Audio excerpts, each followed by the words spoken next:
More than 4,000 years ago, nearly 40 people died extremely violent deaths in what is now England, with a modern analysis of their bones revealing scalping, tongue removal, decapitation, defleshing, evisceration, and cannibalism. It paints a considerably darker picture of the period than many would have expected, Rick Schulting, an archaeologist at the University of Oxford, said in a statement, and it's a stark reminder that people in prehistory could match more recent atrocities. Schulting and colleagues published a detailed study of these skeletons Monday, December 16, in the journal Antiquity.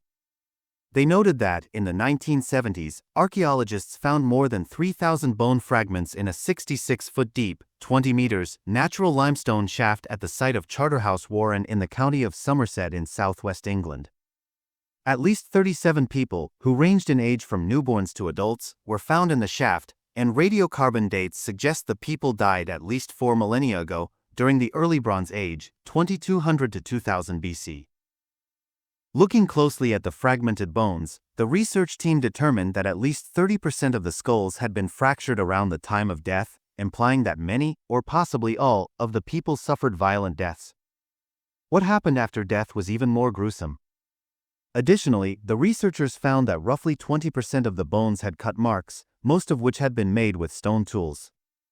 The cut marks locations revealed the kinds of violent actions the dead bodies were subjected to. Cut marks on the frontal bone of one skull suggested scalping, long slicing marks on a lower jaw of another person suggested tongue removal, and cuts on the ribs may be from evisceration, the team said. At least 6 people had cut marks on their second cervical vertebra, which meant they were decapitated, and a number of small hand and foot bones had crushing fractures consistent with human chewing. The sheer number of violent deaths and extensive processing of the bodies are extremely unusual for Bronze Age Britain, the researchers noted in their study, and the practices are clearly not related to any known funeral rite. The presence of at least 37 individuals suggests the massacre of a substantial segment of a community, the researchers wrote. In this case, the violence may have continued post-mortem, and it is likely that the aim was to not only eradicate another group, but to thoroughly other them in the process. But the reason for the brutal mass murder and cannibalism is not clear.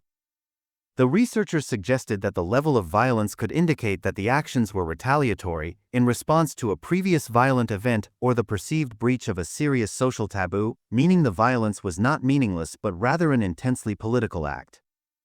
The assemblage from Charterhouse Warren definitely shows signs of perimortem around the time of death trauma along with numerous tool marks consistent with body processing. Anna Osterholtz, a bioarchaeologist at Mississippi State University who was not involved in the study, told Live Science in an email.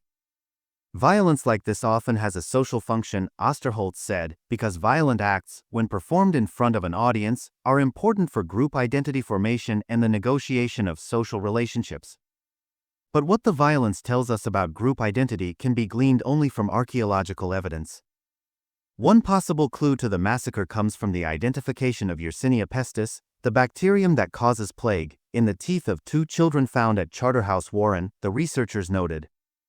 The fact that at least 2 people had plague when they died raises the possibility that illness exacerbated a sense of fear in the region, the researchers wrote. Research on these early Bronze Age human remains has not been completed. Work is ongoing to shed more light on this decidedly dark episode in British prehistory, the researchers wrote.